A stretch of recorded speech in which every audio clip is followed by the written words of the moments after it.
Welcome once again, ladies and gentlemen, across America and around the world. You're listening to the Hour of the Time. I'm William Cooper. And I'm Carolyn Nelson. Folks, I've been told throughout the years that no one would listen to me, that I'm just a voice shouting in the wilderness, and we've heard that before, haven't we? I've been told that if I opened my mouth, I would be killed. Well, I've been opening my mouth for many years, and I have been attacked several times and severely injured, but I'm still here, and I'm still doing it. I was told that if I went somewhere to speak, nobody would show up. Yet, when I go to places like Salt Lake City, I can fill the Salt Dome. And do. People are beginning to wake up, but not even near the lowest numbers that we need to succeed in our endeavor. They told me that I could never get on the air on radio anywhere. And then if I did, I'd be tossed off in 5 seconds flat. Well, ladies and gentlemen, we've been on the air since May the 4th, 1992, and we intend to stay on the air until somebody does throw us off. Or they come and take me away, or they put me in the grave, whichever comes first, or we win this battle. That's what I would really like to do, leave a better world for those who follow after us. I've been told that if I talk to my radio audience like I do, that I wouldn't have a radio audience, yet the people who know now tell me that I have the largest shortwave radio audience in the world. And not only do I broadcast 1 hour a night, I now broadcast 2 hours a night. In this time slot, which is 5 p.m. Pacific, 6 p.m. Mountain, 7 p.m. Central, and 8 p.m. Eastern Standard Time, and then later in the evening at 9 p.m. Pacific, 10 Mountain, 11 Central, and midnight Eastern Standard Time. I'd like to read a fax to you from one of the sheeple. He says, W. Cooper, I would normally communicate my opinion by voice, but in your case you are impossible to rationally communicate with. Here's a message for you, mister. The overall gist of your radio programs are informative and worthwhile. Surprise. What is bloody sickening is your big ego and your method of talking down to people. Tell me, Mr. Cooper, when exactly did you stop being a sheeple? Were you born knowing how this insane world works? You know and I can't say the word, folks, but it rhymes with bucking as in the rodeo. You know the bucking truth, and I know the truth. Was the truth real easy to find? No, it wasn't. It is a conspiracy of all conspiracies, so a few years ago you learned the truth and stopped being a fathead. Stopped treating others like, and I can't say that word either, folks, but it rhymes with bit, as in drill bit. Educate, not insult. You will get a lot farther. Are you sure you're not running for Antichrist? You're sounding like one. Get civil. Signed G. Drysdale. Folks, I will get civil, and I will stop telling you the truth about yourselves when you shed that coat of wool and stand up on your 2 feet like a man and woman. When you begin to help actively take this country back, when you stop buying the bullshit of the New World Order and the secret societies, when you stop believing blindly what you're told, when you stop buying. You see, I've tried it the nice way. I've tried being real nice to people. I tried telling them that they're the greatest people on the face of this earth. I've tried telling them that they're the most well-educated, most intelligent group of people on this earth, and they continually prove me wrong. You see, I am beginning to discover that when the Illuminati called you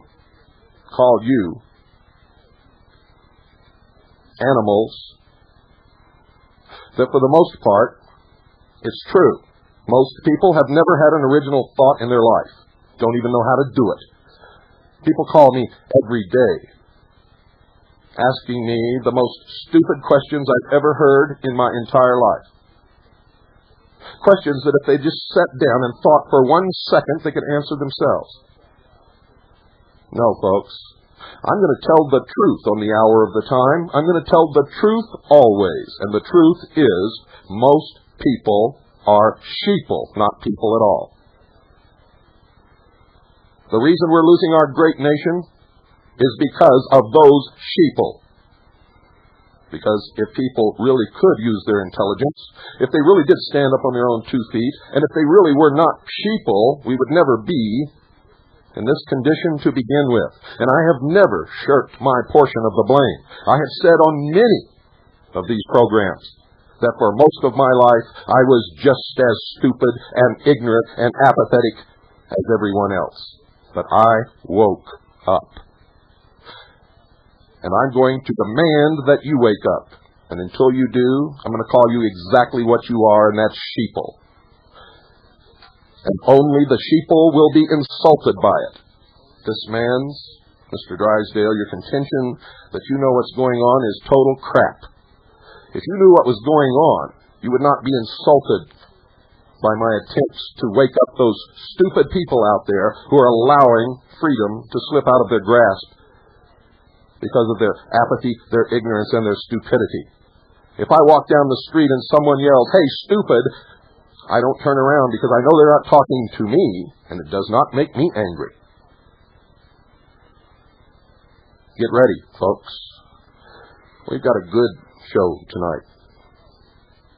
We're bringing someone back that you haven't heard for or from in a while, and you need to hear from her again. Get ready, folks.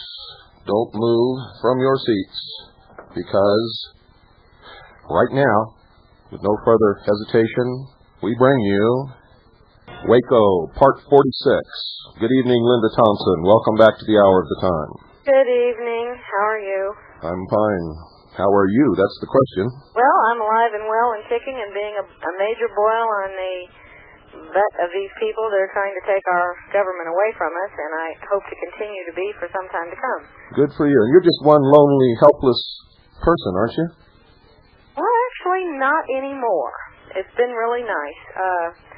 In terms of response, I've heard from so many people, and so many people have taken the original Waco tape, showed it in their communities, and people really are waking up around the country. That's been the most gratifying part of this, the whole thing. I was so happy to see that occur. I don't feel like I'm alone anymore. I know I'm not. And it's people like you that are making the difference. Well, thank you, Linda. But I'm just one lonely, helpless person, too, and so is Carolyn Nelson. Here I am, too. Hi, Linda. Welcome back. And I guess you've gone from coast to coast, north and south. Yes. But that's all been part of the people that have just taken the bull by the horns and run with it. It's been amazing to me. People would get the tape, show it on public access TV. They'd show it to their churches. They'd show it to their gun clubs. They'd show it to their families, and then they'd send it to their congressman. I haven't been on any radio shows in Georgia at all, and a congressman from Georgia was on C-SPAN saying, "Please don't send me another copy of the tape." The governor of Texas was asked by Terry Liberty Parker, who has been just an amazing person working in this, on radio one day, had she seen the Waco tape, and the governor of Texas replied, "In my sleep. In my sleep." So we know Department of Justice got asked about the tape twice during their final so-called report of their investigation into Waco, and could not explain the fire at the end of the tank, didn't try to. They said that it appeared to be flames, and their experts didn't know what it was. Now, if the United States government says that, who are these people who call themselves patriots who have set out on one course and one course only, and that's to try to discredit you and to discredit your work and to try to get people not to look at that tape anymore? Who are these people? Every single one of them so far that has done that has been connected to Bo Grites. You mean Bobo is in this, mixed up in this? Absolutely. He began the attack simultaneously with Tom Donahue and Ron Engelman, and they were relying on a tape that before it was even out, that was produced by a guy named McNulty, who's an insurance salesman but claims to be a professional investigator. Yeah, and we checked that out this afternoon after I talked to you. and he is indeed an insurance broker and is not a professional investigator, so he has lied on that point. Is that correct? Well, that's one of the several points he's lied on, actually. He's apparently got an article coming out in Soldier of Fortune in the February issue, and that's going to be real interesting because the points that he's making, he's put out a videotape is what he's done, and the purpose of, he called me back in June and said he was going to prove that the flame-throwing tank that was seen in my first tape was not a flame-throwing tank. Now, he also said he had footage showing that there was a flame-throwing tank in another part of the footage that he had at a different place in the building. And I said, well, that's really dumb. Why would you try to prove mine wasn't real, but yours was real? And it didn't make sense to me.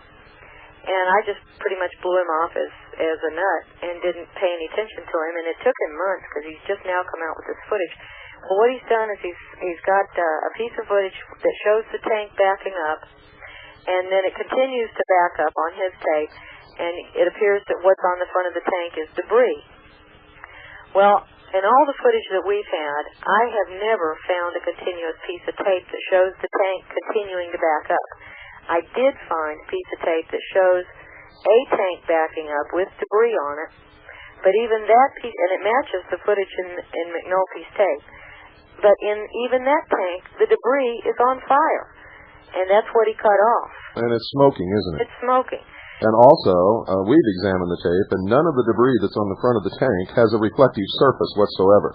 And I might add that none of those building materials would be reflective enough to reflect sunlight or any kind of light and make that kind of a washout on a videotape. There's no insulation in the building, which you'll remember Bo Greitz originally claimed until he found that there was no insulation in the building. And debris does fall down. You can see the debris fall in my tape, but you see the fire get crushed by the debris. That's what pushes the fire out and makes that little whipping tail. I mean, nothing looks like fire except fire. Yeah, you can't imitate it. Glare doesn't imitate it. Nothing imitates fire. Fire is fire. A Boy Scout can look at this tape and tell you what you're seeing. On top of that, though, we have footage of the flame-throwing tanks, plural, not just one tank. There was more than one tank out there, we found out. And we've got pictures of it shooting flame in other parts of the building, and we now have the footage that proves where the fire started. And it's continuous footage. There's no interruptions, no cuts. It began in the back of the house, right where the tank went in my first tape. That back wall was set on fire and began smoking 10 minutes or more before the front window that everybody saw on TV begins to smoke and starts on fire. And the camera caught the smoke. There's also another tank back there. Smoke is coming out from all around the front of this tank. And all of a sudden you see billows of smoke, the camera backs away, and a few minutes later the window starts on fire. There's no break in it. You can absolutely see it. There can be no doubt where the fire really started. And there are 3 points of origin. One is right there in the back of the house, one is on the second story to the left of the front door, and the other is in the second story to the right of the front door, and that's the one everybody saw on TV. McNulty's tape also, the probably the most bogus part of the tape is... Well, let's start from the beginning. A lot of the listeners don't even know what you're talking about. He has a tape that he is not releasing to the public. In fact, I have a document that I obtained which states that the tape is only released to the press. And he sent out this press release on a letterhead of something called the California Organization for Public Safety, and it has like a Capitol building on the letterhead, which makes people think that it comes actually from the state of California. And the acronym is COPS, which sounds official. And in fact, this is a total bogus organization, isn't it? Well, if you call, I found out the phone number they have listed begins with area code 909. That's a pay number. If you call there, you're going to be billed, so much a minute just for calling them. Uh-huh. And secondly, if you call information for the number for this group, they don't have a listing, not even with information. So they can't have, if they exist at all, they can't have been around very long. So that's lie number 2. Well, this afternoon I made 2 phone calls. One was to the state of California Capitol, and Capitol Building. I talked to them. There is no such agency in California. They know of no citizen agency by that name. And I also called the long-distance operator for that address and that number and attempted to obtain a listing. And there is no listing. Also, the manner in which this tape was distributed, not allowing the public to see it, and I haven't been able to get my hands on a copy of it to look at it either. But people that I know have looked at it, including you, claim that this tape has been doctored. Is that correct? Yes, and I didn't get it. I couldn't get a copy from them. I got a copy through someone who is in the media that got the copy to me because I had asked for a copy. And this was particularly peculiar because a guy that's been going on radio programs, this has been set up really very cleverly. McNulty produced the tape, and he puts out these press releases that look official for this bogus business that he has, claims he's an investigator when he's an insurance salesman, and then he has a second fellow who is fairly well established as a writer on Second Amendment issues, named Neil Schulman, go out and promote his tape, tout it to the media as the be-all, end-all solution to what happened in Waco, and at the same time attempt to discredit me. That makes it look even more authentic because here's somebody else who's an expert promoting the tape on his behalf. McNulty himself doesn't promote the tape. Mm-hmm. And that was kind of odd because Schulman had called me too. There's nothing odd about it, Linda. This is a classic operation to try to set you up and discredit you just 10 days before the trials of the Branch Davidians begin in San Antonio. Linda, that's what I wondered also, is why they waited until about the 4th month of your travels around the country to suddenly break this.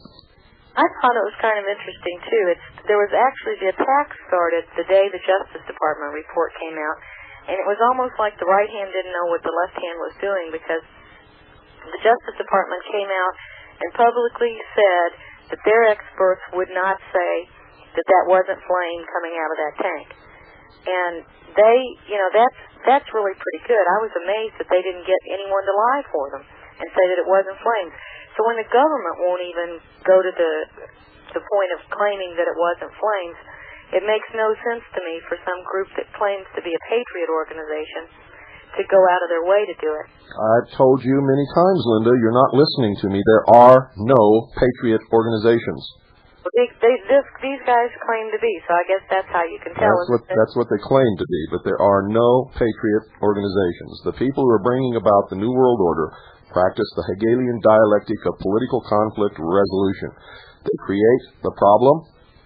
They create the opposing sides which will battle over a solution to this problem, and the solution is always what they wanted to get in the first place, but as it turns out, the people always think it was by accident or it was their idea, and it always seems or appears to solve a problem for the public, but it never does. It always results in more control of the public and less freedoms for the individual.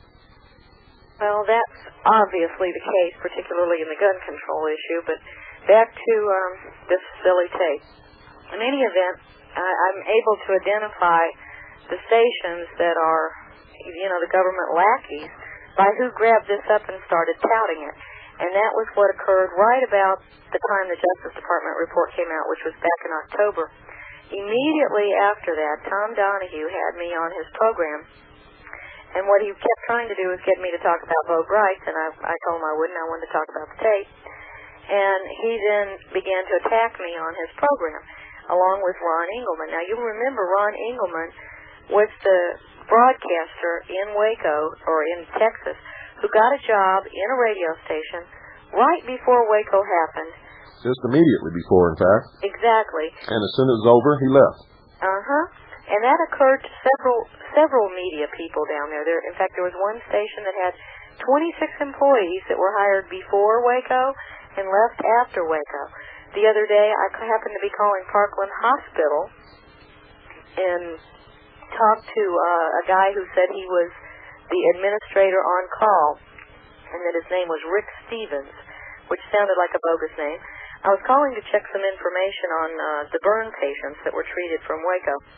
And he asked me who I was, and I explained about the tape, and I explained why I was investigating the issue of the burns that people had suffered. And as I got into the detail about the flame-throwing tank and stuff, he interrupted me and he said, "You mean you think we set the fire?" Now, that really threw me off because I said... He was supposed to be an employee of Parkland Hospital. That's right. And I said, "What do you mean we?" He said, "We." He said, "ATF." I said, "Why would you use the word we?" And he said, "Well, you take it however you want to take it. It was just a figure of speech. I didn't mean it to be offensive." I said, "I'm not offended. I'm stunned.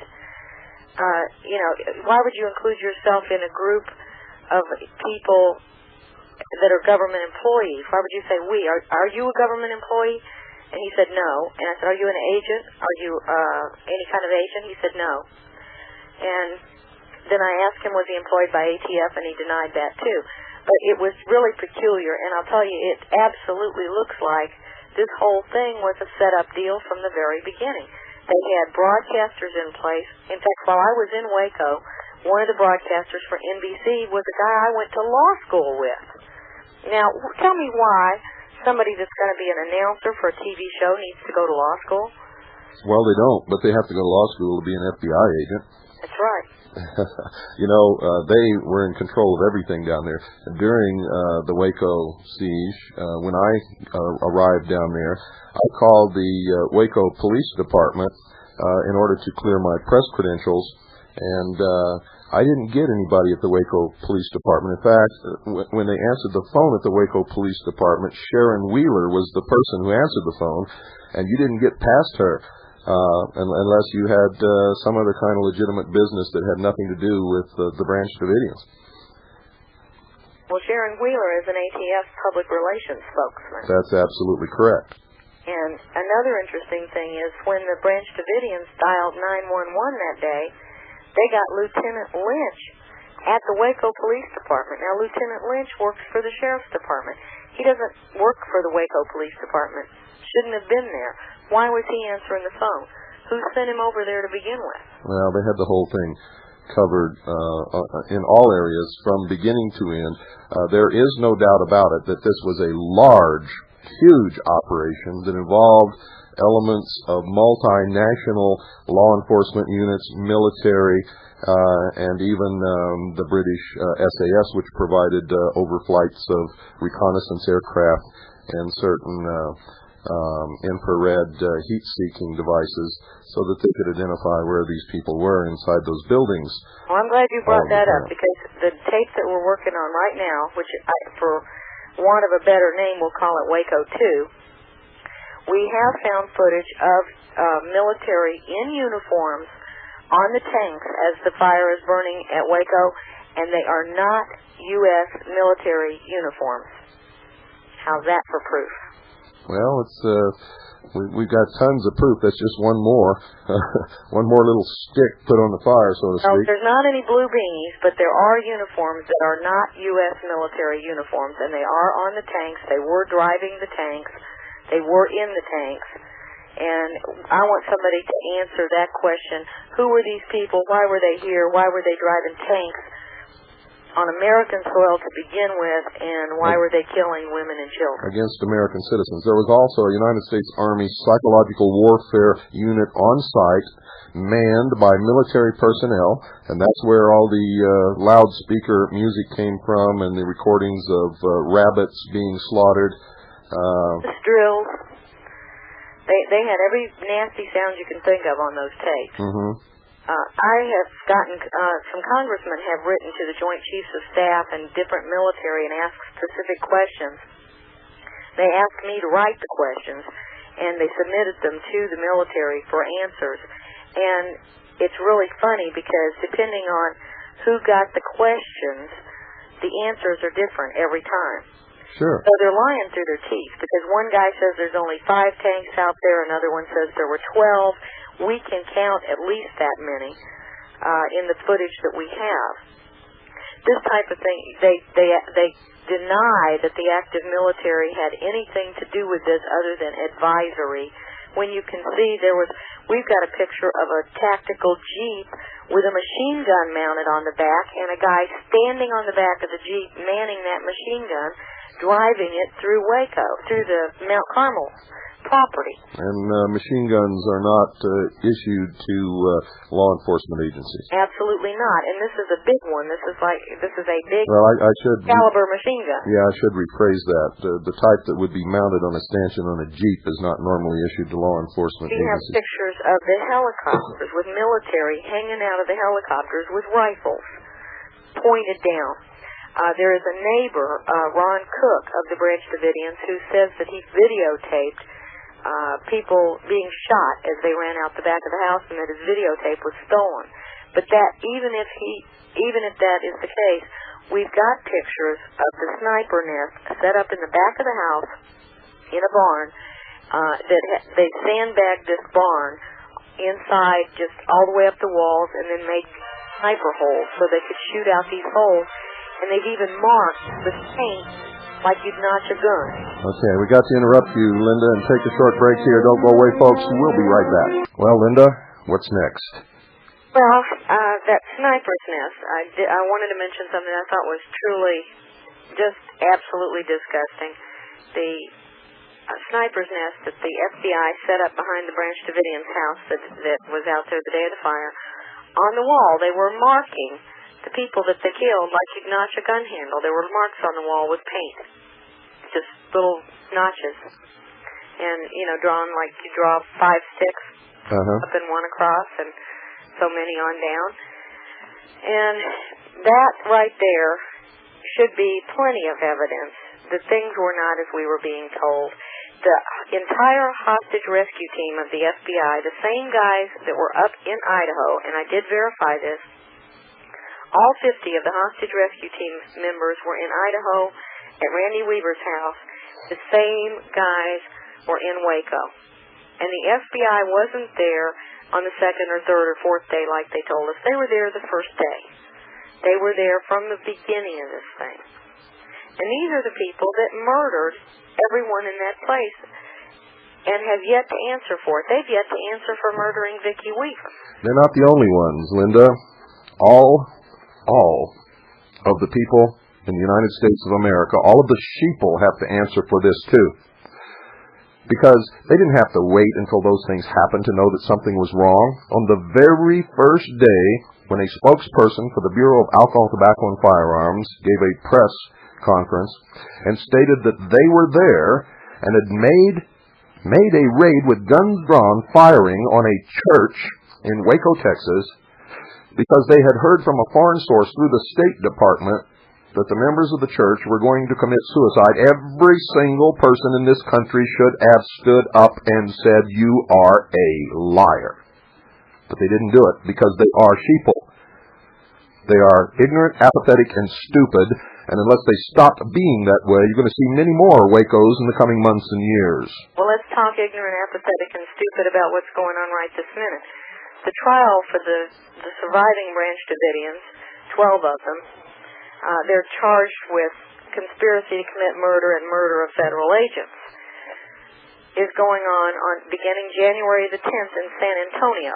Now, they didn't attack any federal agents, did they? No, they did not. And right now, we've got plenty of evidence of that. In fact... Well, let's make sure the sheeple understand this. What is the charge again, Linda? They're charged with conspiracy to commit murder and murder of federal agents. Conspiracy means they planned the federal agents' raid on them so that they could kill the federal agents. Is that correct? Right. It means that they conspired to kill these agents ahead of time. Now, that would mean that they had to know that they were coming and lay a trap and so forth and so on. That's why we've been hearing so much hoopla. They've been trying to keep this alive in the media by feeding stories periodically. And one of the stories we all heard about was the mailman was tipped off by a reporter so that the ATF lost the advantage of surprise, that there was no surprise. And when they fired Stephen Higgins and they fired the other couple of ATF agents that had been in charge of the raid, they said it was because they knew the element of surprise had been lost and they should have abandoned the plan. Well, that whole thing is a lie. Every bit of that is a lie because there's an interview with Musa Faria, he's a reporter, who says that on Saturday, everybody at the Waco Tribune-Herald knew about the raid. They'd already been told. They'd been called. Not only that, but the ATF suited up in a parking lot downtown in full view of the entire citizenry. Well, I've got an AP release from right at the time of the original raid, where Sharon Wheeler called the media beforehand. She was told to call them beforehand and tell them to be out there. Sure. There was no question of an element of surprise. There never was intended to be an element of surprise. But all of that is moot anyway, Linda, simply because David Koresh had a long habit and record of interacting honestly and without violence with police officers and sheriff's deputies and the sheriff himself. Whenever they wanted to talk to David Koresh, all they had to do was call him up and say, come down to the office, and he would do that. So it invited the ATF to come out, and they didn't do it. That's correct. So what they should have done is gone up to the door and knocked and served whatever warrant they had. They had no reason whatsoever to do what they did, unless they had the intention of killing these people to begin with. Well, I believe they did intend to kill them. And that's some of the things that's covered in the original tape. It shows you how the fourth agent that went up on the roof was firing into the room and threw a grenade in there. Now, we found better footage, and we're putting this in Waco, too, where you can distinctly hear the grenade after it's thrown in. This is one of the things they cut out when the news media showed the footage of the original raid. They edited out some very important sounds, and I had to get it from the copies that the British got. And that's where I got it. It was copies that were sent out before a lot of it got edited out. There's machine gun fire. There's a grenade exploding. I've got two pictures showing well, let me just begin at the top. What we have now, and what we're putting in Waco, too, the ATF came out with 7 different stories about how 3 of their 4 agents were killed. They originally gave a detailed report to the Dallas Morning News showing how 4 agents had gone up the ladder, 3 had gone in the window, and that those guys were killed when they went in the room by gunfire from the Branch Davidians. That's correct, and the president himself identified those 3 as having been his personal bodyguards during his election campaign. That's right. But now keep in mind, the ATF itself claimed that those 3 men were the ones that went in the window and were killed. That's correct. As soon as my tape came out, they started backpedaling furiously. In fact, they claimed that the people who went in the window at that point were not killed at all. Isn't that correct? They weren't killed. They got back out the window, and they're just peachy fine. And then in the final official investigation report, they claimed that it was a team. You know, if you watch the tape, you can see 2 teams of agents going up ladders, one on the right, one on the left. The team that goes up the right is the team that goes in the front window. In the ATF report, they claimed that the team that went up the left was really going to go up the left when they got to the top of the roof, cross over to the right, and go in a window on the same wall, and that they had 3 guys going in that you couldn't see, and that they were going in a different window on the same wall. Well, they may have, because... stupid. Do you have any tape that shows where those guys went? Yes, and one of them fell off the roof in the front of the house. I'll tell you, looking at that tape, folks, it doesn't look like any kind of a planned raid by anybody who knew what they were doing. In fact, it looks like an episode right out of the old Keystone Cops. What's really, really interesting is this final ATF report talking about the injuries. Remember how they said they had 4 dead agents and 16 injured agents? That's correct. Guess what they count as injuries? 1 person chipped a tooth. 1 person twisted his ankle running away. Well, technically, that's all correct. Those are injuries. Although, when I was in Vietnam, B-40 rocket went off in close proximity to my boat on a sandbar, and I got shrapnel in my back, which I never reported, so I never got a Purple Heart and never wanted one. I thought that getting a medal for being injured was ludicrous. It wasn't a sign of anything that you did that was competent. It was a sign of either incompetence or being in the wrong place at the wrong time. And while you can always say you gave your all for your country, I just didn't go for that. And I question people who would report that they sprained their ankle in something like that. But there are technically injuries. What I want to get into, if you don't mind, is this upcoming trial on January the 10th, and I think all this hoopla and this attempt to discredit you and divert the public's attention away from that trial and toward you is really what this is all about. And, of course, if they can discredit you, then they can do whatever they want to with those people. Now, the trial is going to be actually, in fact, a secret trial, is it not? Yes, it's supposed to begin on January the 10th. That'll be the day they begin picking the jury. But it's going to be the same judge as that was in Waco. They only have one judge in Waco, and he handpicked the magistrate, Dennis Green, to sign that bogus search warrant. Well, let's backtrack a little bit here because I want to make sure that everybody out there understands what's going on. You're a lawyer. You're supposed to know the law. Is that correct? That's right. Isn't it true that secret trials are against the law in the United States of America? Yes, that was one of the points that the Star Chambers in England were just absolutely abhorrent to the Founding Fathers. That was why the original Bill of Rights, which, by the way, those 10 amendments, the first 10 amendments to our Constitution, they're not amendments at all. They were passed with the original Constitution. They were a condition of passing the original Constitution. That's right. They are not amendments. They are part and parcel of the Constitution. Every one of those Bill of Rights addresses a vital right that each of us has. And the fourth, let's see, what could possibly be left out? The fourth, fifth, sixth, and seventh amendments or articles deal with your trial rights, your rights of due process, your rights to a fair and impartial hearing in front of a jury of your peers, your right to counsel, public hearing. Well, it's not going to be very public because the judge has already put a gag order on all of the attorneys. He's already said no press. He's already said that he's going to pick the jury, and he's already said that the jurors are going to be anonymous. Are spectators going to be allowed, Linda? Well, I would imagine they're going to allow them in with numbering systems. That's what the indications are right now, but that means it's going to be the same little pet press that was down there to begin with. Well, the judge has said no press, so press can't be there. Well, that's no live press. They'll be able to write about it. That they won't be able to film it, they won't be able to show it. Mm-hmm. And there'll be the same press that lied about what was going on February the 28th and during the 51-day siege.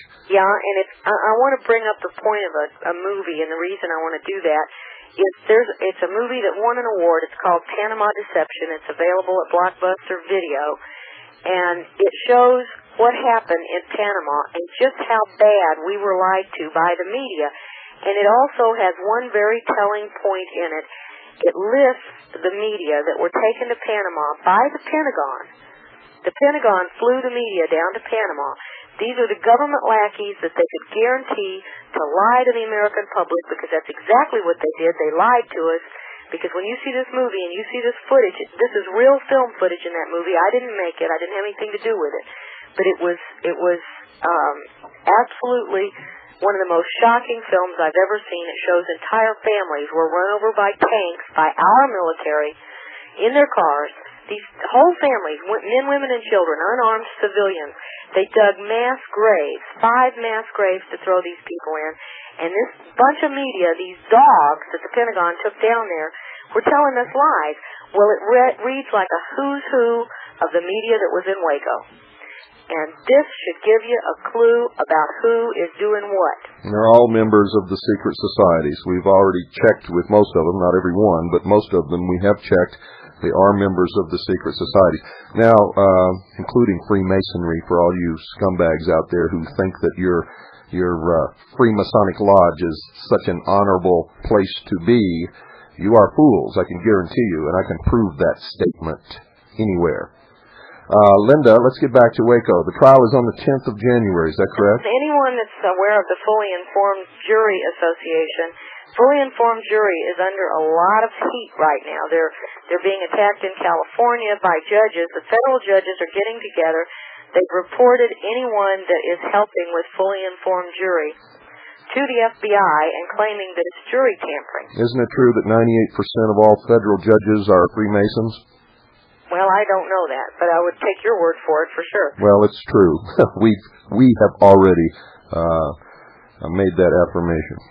It would seem that would be the case, just from the ones that I do know of, but I don't know 98% of them, so but the fully informed jury people, what they're trying to do around the country is educate jurors to their rights. A jury has an absolute right to acquit. It only takes one guy who absolutely refuses to do anything other than what his conscience tells him is the right thing to do, to prevent a person from being railroaded and shanghaied by these New World Order people. Well, most of the sheeple don't know that they can do that, and they choose sheeple to sit on juries, and they're told what they can and can't do by the judge, and they think that that's what they have to listen to, and in fact, that's not true at all, is it? It absolutely is not true, but I'll tell you this, as an attorney, and I want you to know, in Indiana, we have, in our Constitution in the state of Indiana, it says very plainly, the jury has the right to judge both the facts and the law. And that was the original intent of our founding fathers when they made our judicial decisions subject to a jury's ruling if the value of the act was over $20. But when they say judge the law, that means you have the right to decide, even if the person may have broken the law under the specific wording of the law, if the facts are wrong, or if the spirit of the law dictates that this person should not be found guilty in this case, or if you just think the law is a bad law, you as a juror have an absolute right to refuse to find that person guilty. That's correct. But what judges are doing, and even in my own state of Indiana, and this just occurred 2 weeks ago, we have judges telling jurors, no, you have to vote the law the way, you have to listen to what the law is the way I tell it to you. You do not have the right to disregard the law. You do not have the right to acquit the person if you find that they committed the offense as described. And when I try to tell them, no, our Constitution says you have an absolute right to disregard the law if you choose to, I am cited and told that if I don't shut up, I'll be in contempt of court. This is what they're doing. That's how these secret societies infiltrate every single area of our society, our government, our military, our legal system, and control it from within. And I actually had a judge tell me, and I never believed people that told me this before until it finally happened to me 2 weeks ago. A judge said to me, the Constitution has no place in this court, and you're not going to discuss it. Well, technically, they're right. I've educated my listening audience on this many, many times. When Harry Truman signed the United Nations Treaty and pushed through Congress the UN Participation Act, the executive branch of the United States government interpreted the law to mean that under Article 6 of the Constitution, the United Nations Charter supersedes the Constitution of the United States of America.